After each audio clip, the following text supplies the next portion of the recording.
Thank you, Jabari. And Tuscaloosa Mayor Walt Maddox joining us now live. Thank you so much for being with us, Mayor. Thank you for having me.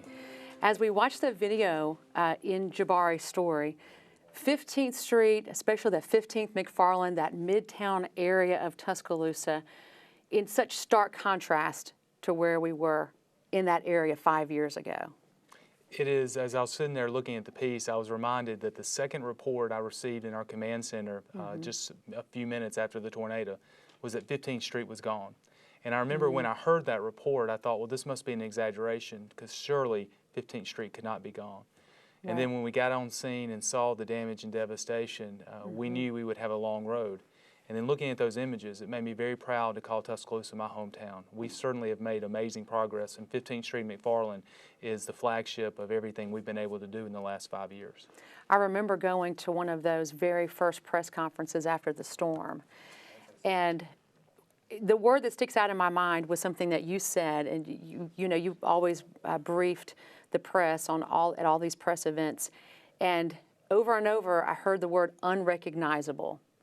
And I think that's something a lot of us experience. You go into a place that should be so familiar that you see every day, day in, day out, and it was simply unrecognizable. You're walking in streets that you grow up in your whole life, and you don't know where you are.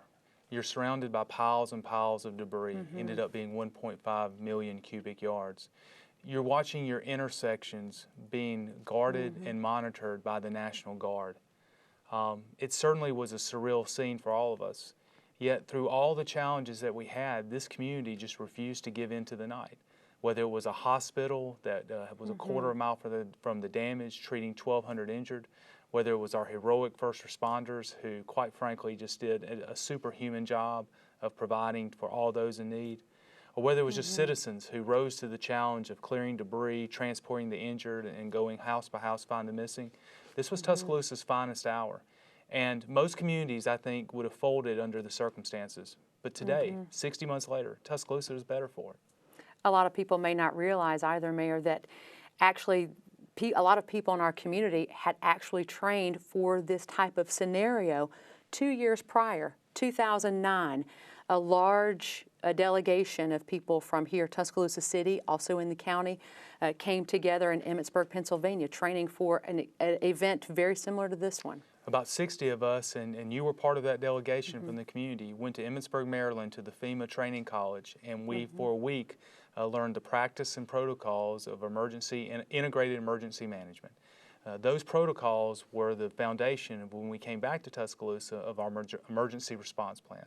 And so that day, although we were certainly punched in the face and the city lost many assets, our ability to respond to 12.5% of our city destroyed, 3,000 structures on the ground, was nothing short of amazing, but the foundations, the principles were learned in Emmitsburg.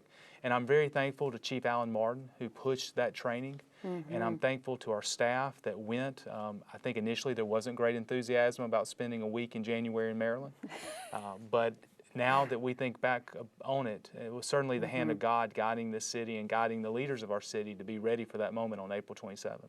We'll unpack that in just a few moments. Coming up next, taking care of business. We'll talk about the Chamber of Commerce's unique rebuilding role, plus more with Tuscaloosa Mayor Walt Maddox when Faces of the Storm 5 years later continues.